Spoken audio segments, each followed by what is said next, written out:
Hay épocas en que la poesía se espanta de las almas benditas y de los espíritus sin mácula que cuentan estrellas ante la sombra del río.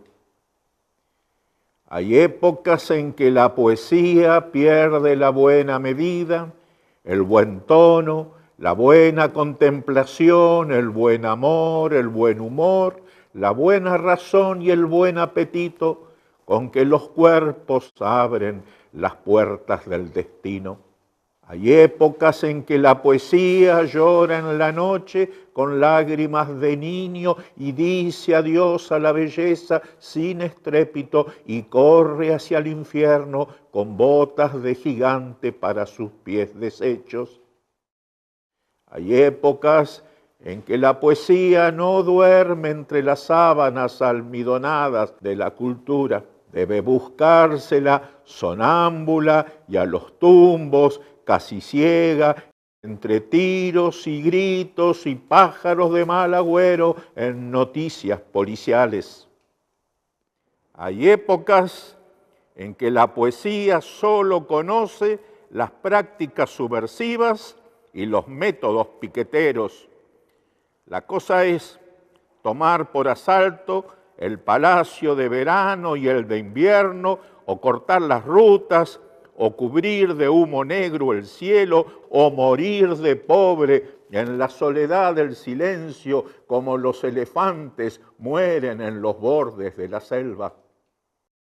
Entonces, la poesía anda sin brújula, a saltos de mata, de un lado a otro, del mar a la meseta, mientras el otoño nos envuelve con su luz dorada y solo cambia que uno está más viejo.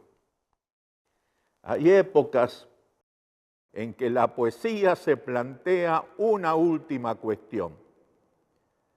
Cuando lleguen los poetas del mañana, los que anunciarán la alegría, tendremos algo más para recibirlos que tumbas de inocentes sin justicia y la moneda de la vida jugada a cara o cruz.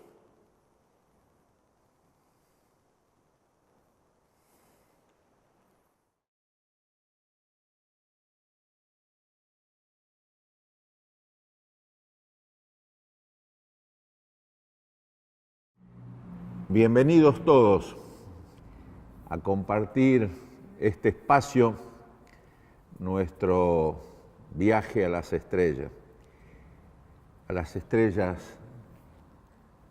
de la conciencia, de la belleza, del aprendizaje de la vida y del aprendizaje de la realidad.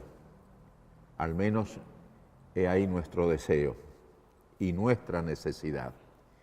Esto es INPA, la fábrica recuperada INPA. Aquí estamos en una parte de ese mundo que es nuestra Universidad de los Trabajadores. Hoy nos acompaña un amigo del alma, Pony Micharvegas, cantautor, poeta, médico, psicoanalista, un hombre de la conciencia y de la pasión por el arte. Desde hace cuántos años ya, más de 30, que Pony vive en Madrid.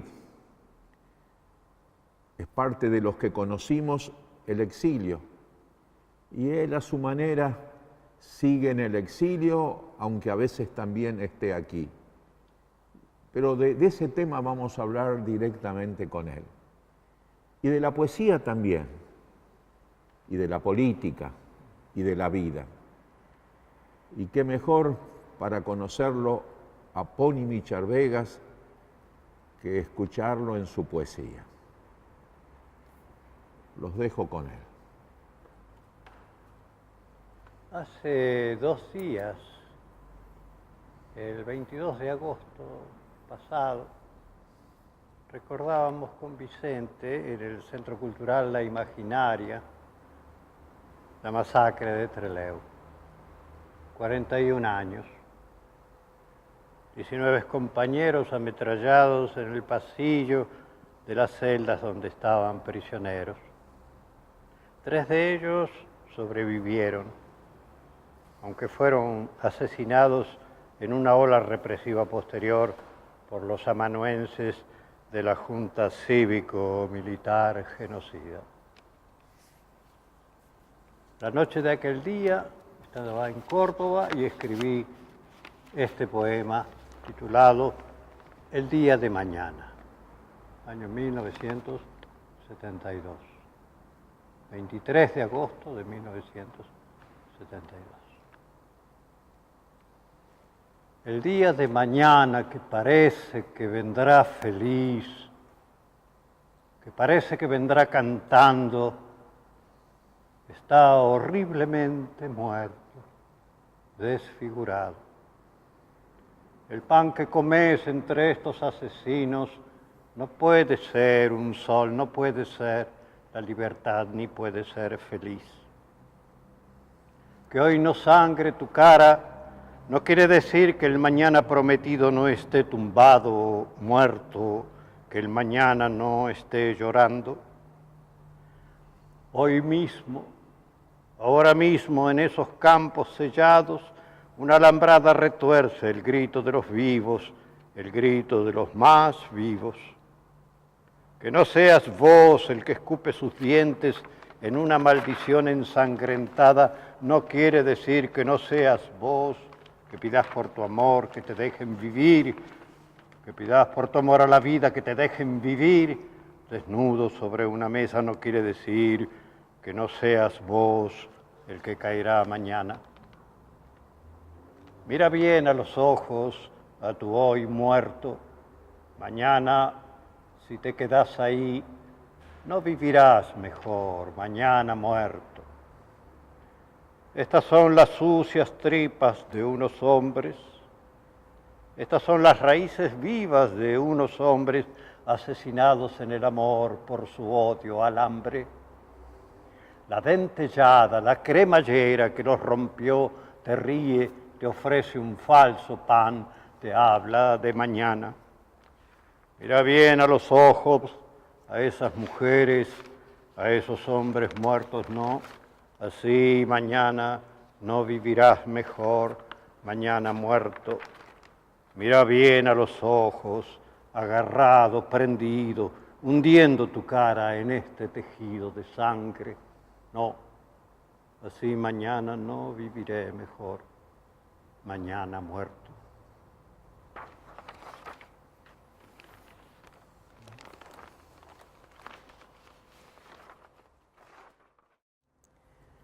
La poesía que no nos permite el olvido.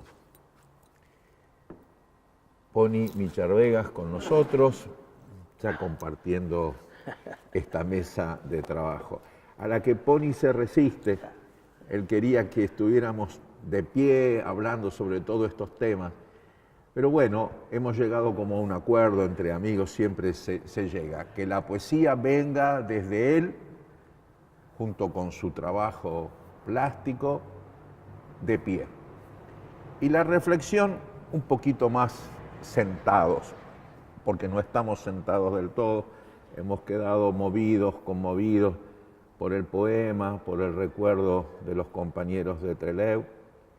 Recuerdo que lo tengo muy, muy vivo, porque si mal no me equivoco, soy el último abogado que está vivo y que los defendió en aquellos años a los compañeros caídos. Así que la relación es muy directa. También te cuento que está por salir un libro de la Universidad de la Patagonia Sur, con los jóvenes que reflexionan sobre aquellos tiempos, desde distintas disciplinas científicas, antropología, historia, sociología, pero también desde el arte. Y he tenido el orgullo y la emoción de prologar el libro. Todo esto que decimos nos lleva directos a la primera pregunta, a la primera forma de abrir un mundo que siempre fue complejo. el de las relaciones entre la poesía, la política, los grandes acontecimientos sociales. ¿Cómo vas por ahí, Pony? Porque por un lado vos tenés como, para frenar a muchos, un cultivo, diríamos, líricamente exquisito del arte de escribir. Y nunca a la par le diste la espalda a las graves cosas que nos grabaron el alma. Sí, Te escucho, sí, Pony. sí, sí. Es poeta quien escribe más allá de lo que crea. Es poeta quien escribe más allá de lo que crea en el sentido de creer y en el sentido de crear. Como que la poesía trasciende, digamos, la ambición del poeta. Sí, he tenido un vínculo con el homenaje, diría yo.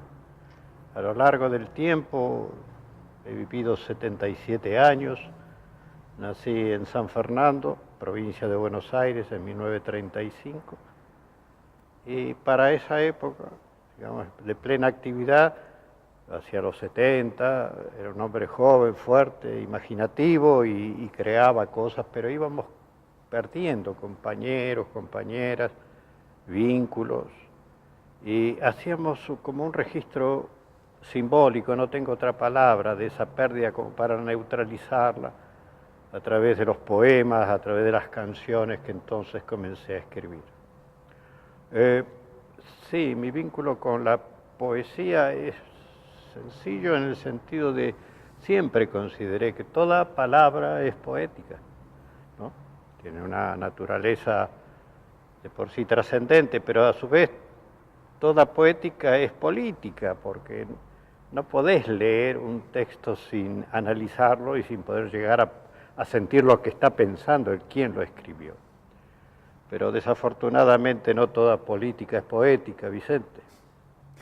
Desgraciadamente, y por largo tiempo, nuestra generación conoció más que un divorcio, una imposibilidad de vida de acercarnos a la política, vista desde lo peor de la política, que es el poder por el poder, y las relaciones de amor reemplazadas por las relaciones de antropofagia. La política por largo tiempo en nuestro país fue también la excusa para comerse uno a los otros o para darle como una culta manera de envolver. Canibalización. Canibalización de la vida. Te has resistido, y bien, desde el arte, desde el pensamiento y desde la conducta, porque sos de los compañeros que fue al exilio, que se quedó en el exilio, pero que vive allá como si fuera una trinchera de la vida, de la vida de lo que fue, pero también de la vida de lo que es. Y nos consta porque nos comunicamos, sabemos uno de otro y sabemos también que detrás nuestro a veces hay como un vacío, pero de golpe, poco a poco, los jóvenes lo cubren. En estos días que has estado, creo que no hemos dejado de estar con gente joven, escuchar sus poemas, sus canciones, y así vamos a seguir. Pero hay algo directo, personal, que te pregunto. ¿Por qué te quedaste en España y qué costo estás pagando por haberte quedado? Primero no me fui, me fueron. Te fueron, eso sí.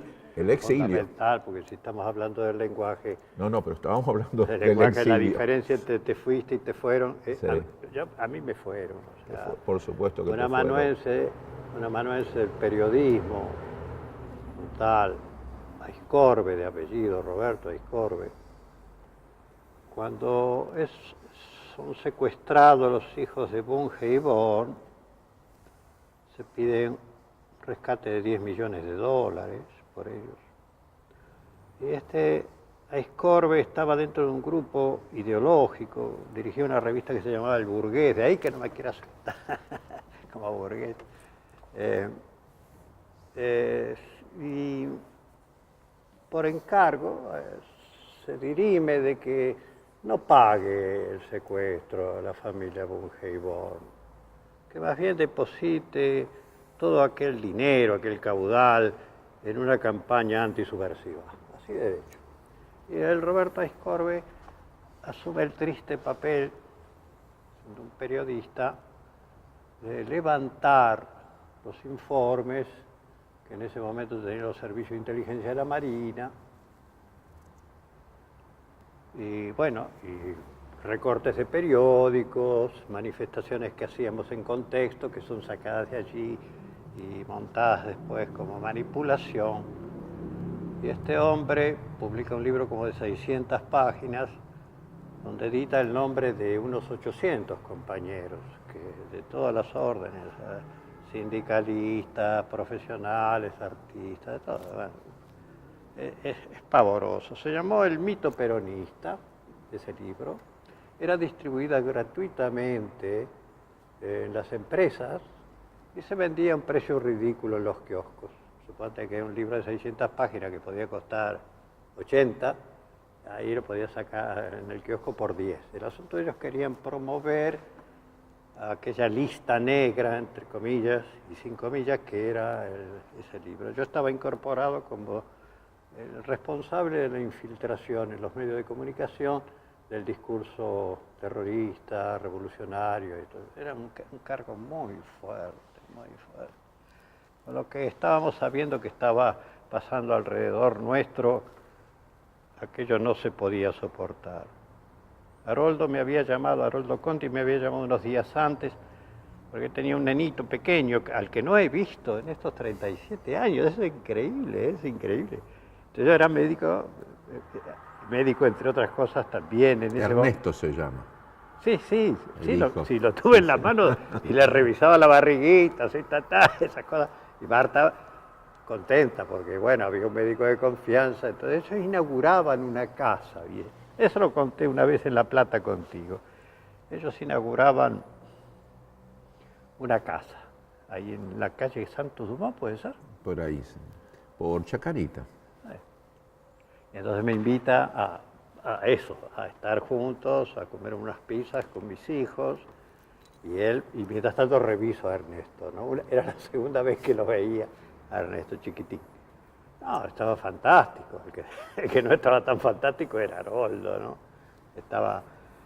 Estaba como más allá de la lectura de la realidad inmediata, ¿no? Él decía que se sentía como vacunado ante la posibilidad de lo que fuera a pasarle, porque era un autor muy conocido, había ganado un premio Seibarral, había ganado Casa de América, había aparecido en el Times, en la revista Life, en fin, que yo, tenía un prestigio, ¿no? Y creía que eso lo iba a vacunar de algo. Y no fue así, eso era el 31 de abril de ese año 76, o sea, después del golpe del 24. Y estuvimos charlando mientras íbamos por la pizza acerca de qué pasaría el 1 de mayo, habría reacción de los trabajadores, habría reacción obrera, sindical, haría alguien una manifestación. Y bueno, charlábamos estas cosas mientras comimos, 4 días después estoy en un hospital y me llama mi compañera y me dice, por favor, tenés que llamar urgente a fulano de tal porque hay una muy buena noticia para vos.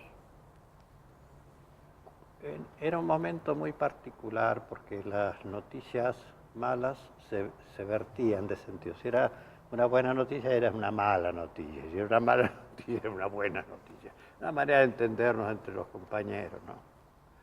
Y esta era una buena noticia, o sea que me preparaba a la mala noticia. Y la mala noticia era que Haroldo había sido secuestrado. Entonces me dirijo a Crisis, Aníbal Ford, vos, el amigo Eduardo, ¿qué más estaba? Marta, que tenía un desconcierto enorme porque no sabía qué hacer. La madre de Haroldo ya había ido a plantear el habeas corpus y le habían dicho que ellos no tenían conocimiento de ningún arresto o algo así. Esto estaba pasando en los días 1 de mayo. A principios de junio aparece este libro de Aiscorbe y por lo tanto ya estaba todo jugado, o sea... Todo claro, jugado, toda una necesidad dura, dolorosa, por la que has pasado, por la que hemos pasado. Claro. Pero también ahora insisto con mi pregunta, sin lastimar, pero para que le quede quizás claro a las generaciones nuevas, ¿qué implica para vos, como voz de muchos que estuvieron en el exilio? Y la segunda, ¿por qué terminado el exilio? Con la duda de que si se terminó y si se termina alguna vez a los que conocieron la situación, tus dos pies están como uno en una orilla, otra en otra orilla, al menos en lo que vamos a llamar el territorio, Madrid, Buenos Aires. No quiero abundar, pero quiero que me sintetices una respuesta y después habrá un intervalo y volveremos a abrir. En estos 37 años hice 10 viajes a Argentina, desde a partir del 86, donde soy invitado a cantar mis canciones y a recitar mis nuevos poemas en el Teatro San Martín, que es en el 86. Vos me ayudás también ahí en la preparación de aquellas presentaciones musicales y poéticas. Y a partir de ahí, del 86 hasta ahora, he hecho 10 viajes. Siempre intenté retornar, siempre hablé de ello, ¿no? Con los míos, los más cercanos, compañeros cercanos también. Por ejemplo, Fernando Ulloa decía, Buenos Aires te espera, me decía. No, voy a cambiar la forma. Nos despedimos después de una charla y me dice, te esperamos. Digo, pero si me estoy por ir mañana.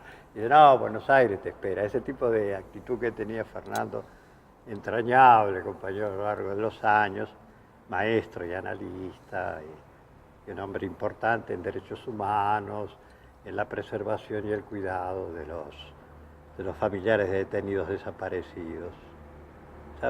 O sea, siempre estuvo allí esa cosa alentadora del retorno. Allá al comienzo había un desequilibrio, evidentemente aquí había una crisis enorme, no solamente del orden de lo político, sino también de lo económico. Era el famoso periodo del DM2, ¿no?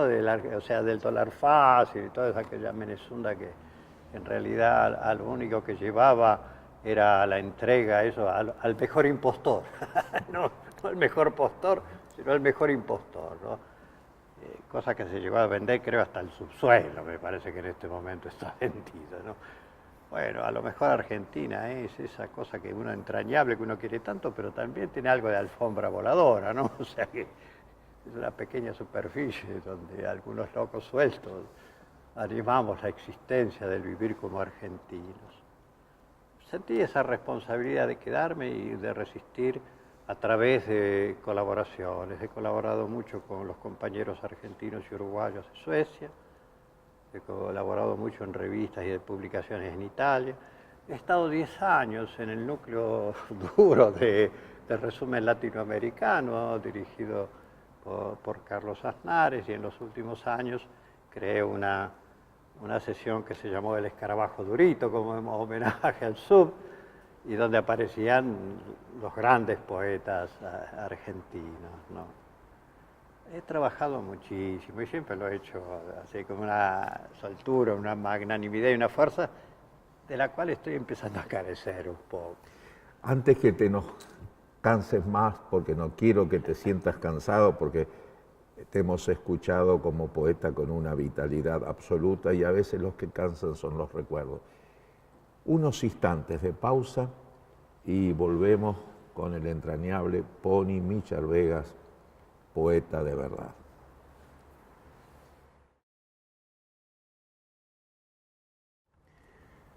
Alguna vez Paco Urondo, otro gran poeta de nuestra generación, asesinado por la dictadura militar en las calles de Mendoza, escribió un bellísimo poema y en un momento de ese poema un pensamiento de Paco que lo traigo aquí. Tal vez lo más hermoso de la poesía sean los amigos. Pony Michar Vegas, hoy con nosotros, y su poema sobre los compañeros. la poesía de mis compañeros.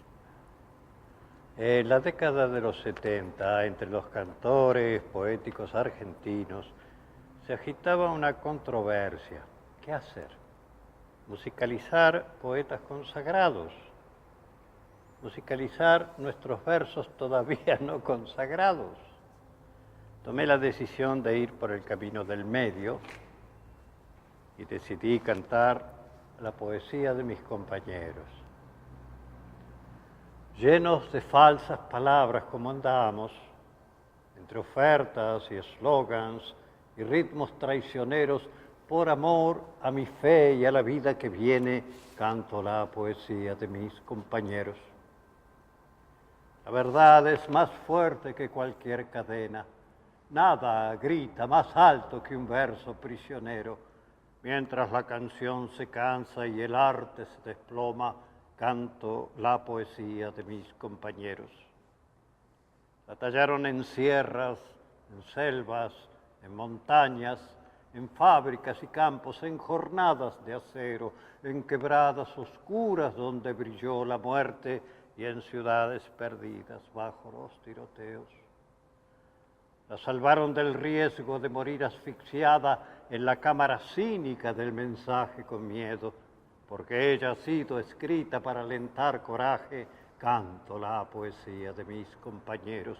Viviré para verla vivir sobre la muerte y arrasar las paredes del terror que erigieron, porque hoy aún libra lucha contra esas maldiciones. Canto la poesía de mis compañeros, porque hoy aún libra lucha contra esas maldiciones.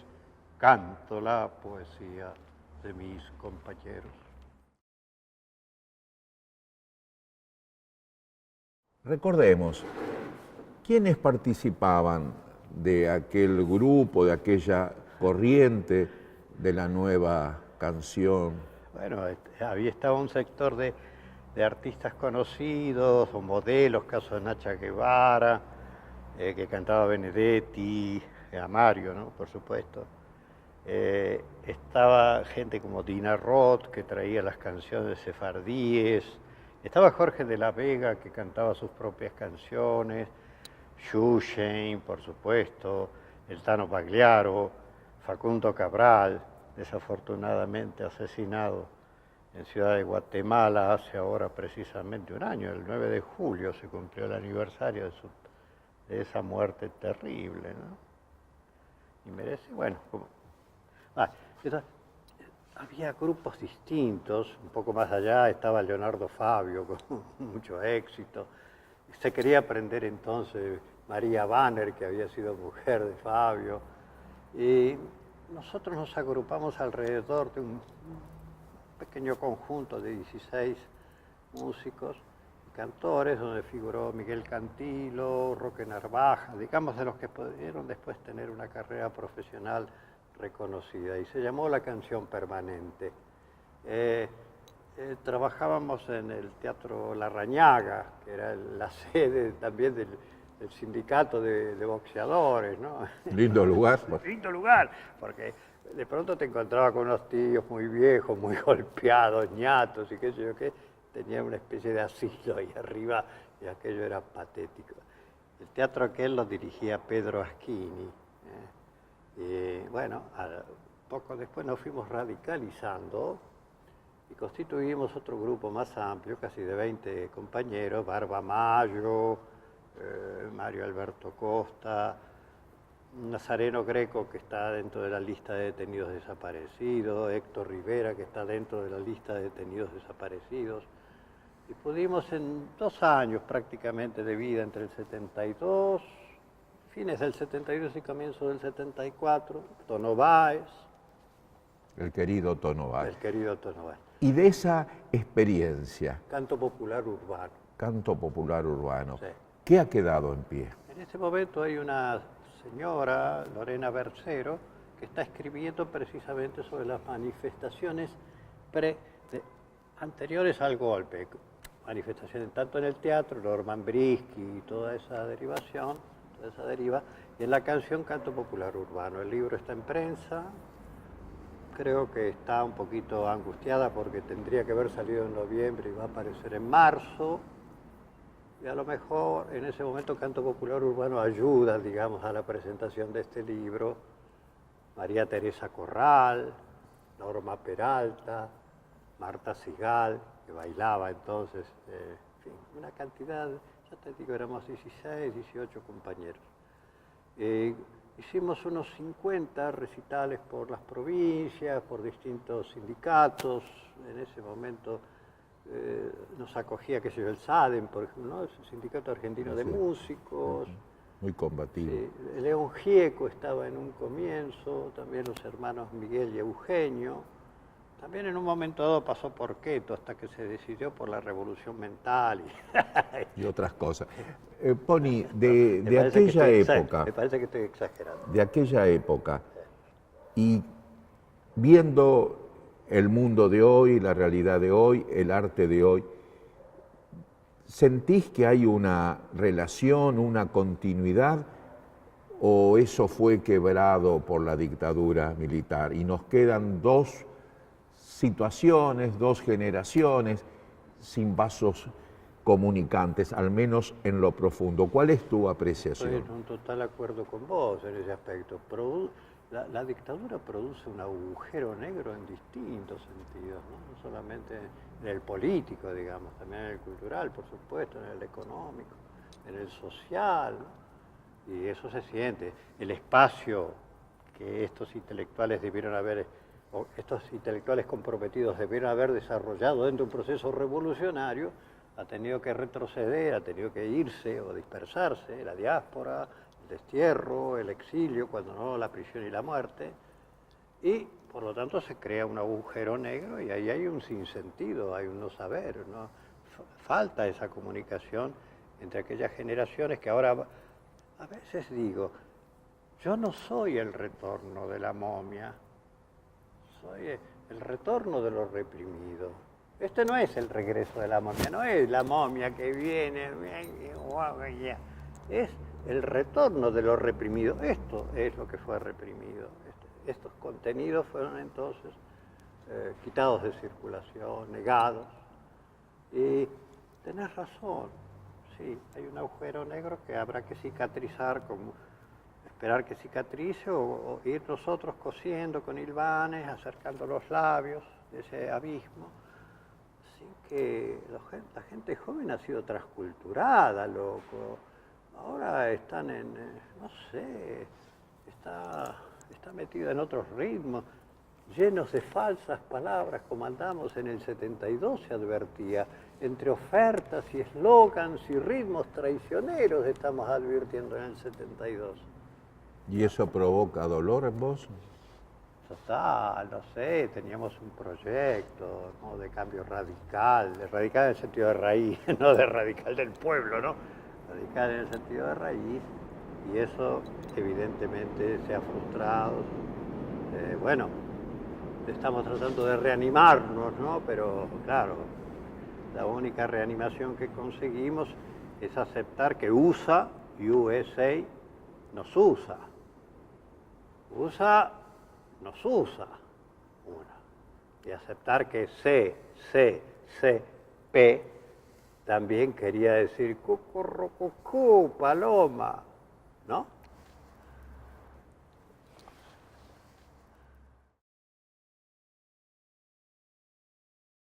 Un libro que me acompaña, un libro que amo, obra completa de Oliverio Girondo. A leerlo. En este encuentro con Pony Micharvegas, otra poesía de este gran autor, que la ha escrito precisamente a partir o tomando como referencia o dando una vuelta de tuerca, como quieran decirlo. Pero ahí está el poema de Oliverio y aquí está el poema de Pony Micharvegas. Como dice Vicente, Oliverio Girondo es uno de los eminentes poetas argentinos. Escribió, entre otras cosas, un poema que tituló Poema 12. Sentí que aquel dulce romanticismo ya no era el nuestro, el contemporáneo, y con el mayor respeto traté de tomarle el pulso, soy médico, a nuestra actualidad vincular. Ante Oliverio 12, se reprochan, se celan, se recelan, se mochan, se desmochan, se taladran, se percuten, se espían, se persiguen, se siguen, se desdoblan, se amenazan, se gritan, se insolentan, se abren fuego, se pasan y traspasan, se atormentan, se tormentan con rayos, con truenos y relámpagos, centellas, con granizos, con chubascos, ciclones, tifones, maremotos, nadan contra la nada, se ahogan, se sofocan, se perviven, se afilan como filos de navaja, se emboscan, se atentan, se trampean, se mienten, se sustraen, se esconden, se trituran y machacan y sofritan, se reflejan en espejos deformantes, se flejan con los flejes de la piltra, se flagelan, se violan, se sevician, se mastican y mastican, remastican, no se tragan, se hacen piedras, cascotes duros, digestiones ácidas, se eructan, se vomitan a chorros el uno sobre el otro y se mandan a lugares innombrables, al mismísimo carajo, a la mierda en bote, a la concha puta de sus respectivas santas madres, y así no hay iglesia, ni templo, ni mezquita que los albergue y o retenga, ni pacto social, ni código civil, ni lazo eterno, ni estalinismo adinerado, ni capitalismo salvaje que valga. Ellos ya no dan más de sí. Ellos ya no dan más. Ellos ya no dan. Ellos ya, yo.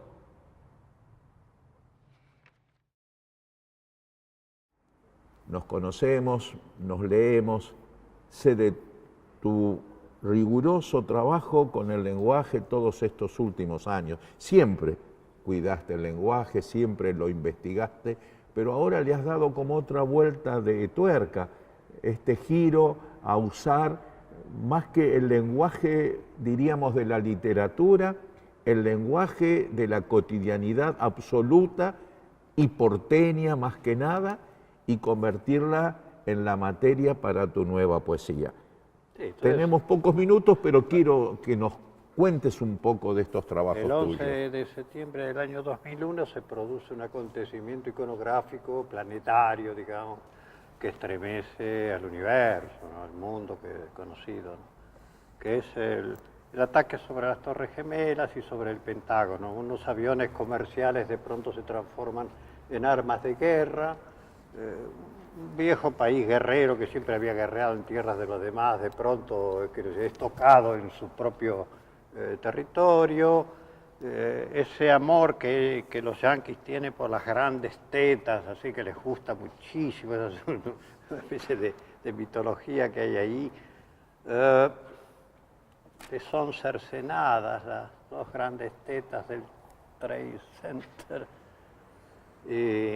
Y bueno, eso hace circular, bueno, por lo menos en España, las noticias de las 3 de la tarde se vio aún el segundo ataque en vivo y directo, o sea que no se sabía antes que se estaba antes qué cosa, pero se temía cosas terribles, ¿no? A partir de ahí pensé, no soy budista, no soy judío, no soy cristiano, no soy musulmán, cristiano sí en el cristianismo, sí.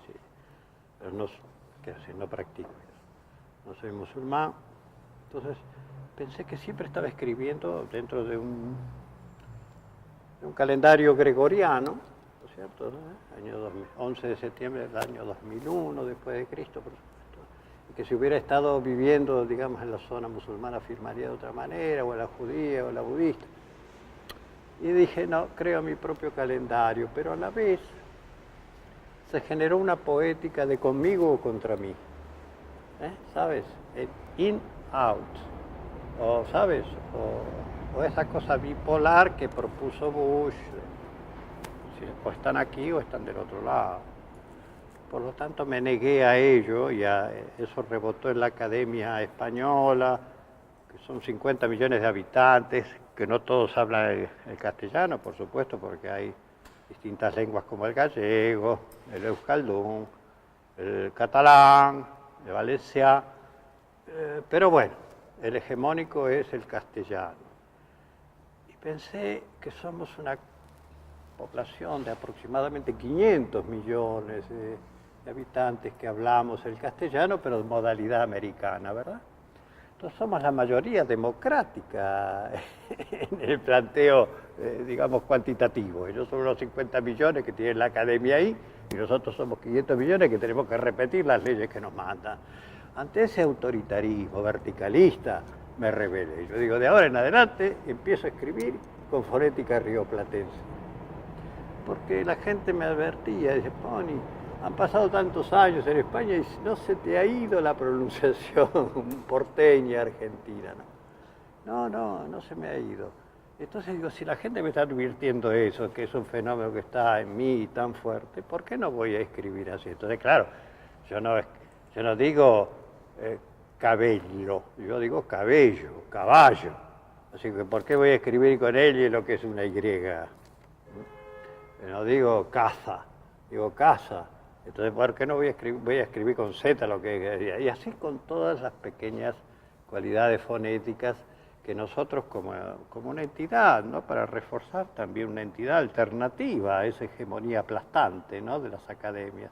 Ahí nace. Tal es así que a uno de mis grandes amigos queridos le confundo y me dice, me gusta mucho lo que escribís, pero tenés muchas faltas de ortografía. Y le tuve que aclarar, no, es una elección que hago, no es que, no, es una cosa, es una postura, ¿no? Bueno, llevo 12 años con ello, digamos, desde el 2001, y bueno, ya te digo, me causa trastornos en el sentido de que los españoles rechazan esta actitud mía como escritor. Le parece regresiva, le parece opositora, le parece crítica y esto, y yo, bueno, gozo con ello. Doy fe que es rigurosa, que es poética en la poesía, y también doy fe que esos trabajos tuyos no son conocidos en nuestro país con toda la fortaleza que se merecen. Pero bueno, ahí queda un campo abierto, un campo que a mí particularmente me interesa y mucho, porque siempre siento como esa gran angustia de que los escritores vamos por un lado y que la mayor parte de la gente va por otro. Y tal vez el usar el lenguaje más profundo de la vida cotidiana, que es ahí donde se juega a Caro Cruz la verdad y la mentira, sea tu nuevo aporte para que la poesía esté presente en la mesa de todos los días, junto a cualquiera de estos vinos que tomamos con buena o mala fe. Pony, tenemos el tiempo exacto, pero bueno, te escucho. Mario Trejo, uno de los grandes poetas argentinos que falleció hace poquito tiempo atrás, me dice, te equivocás, Pony, no es Y caballo, como lo dice el argentino, es caballo, es SH. O sea, estás equivocado. O sea, Mario metía siempre el dedito allí donde... Otra vuelta más. Digna de ese caballo, gran... cabello. Ahí está, digna de ese otro gran poeta que fue Mario, entrañable amigo. Hemos recordado a muchos poetas, dejamos abierta la expectativa para que lo conozcan mejor a Pony Míchar Vegas, y por qué no a todos estos poetas que de una forma u otra hemos traído aquí, a INPA, a la Universidad de los Trabajadores, junto con el cariñoso aporte de Barricada TV. Nos seguimos viendo todos.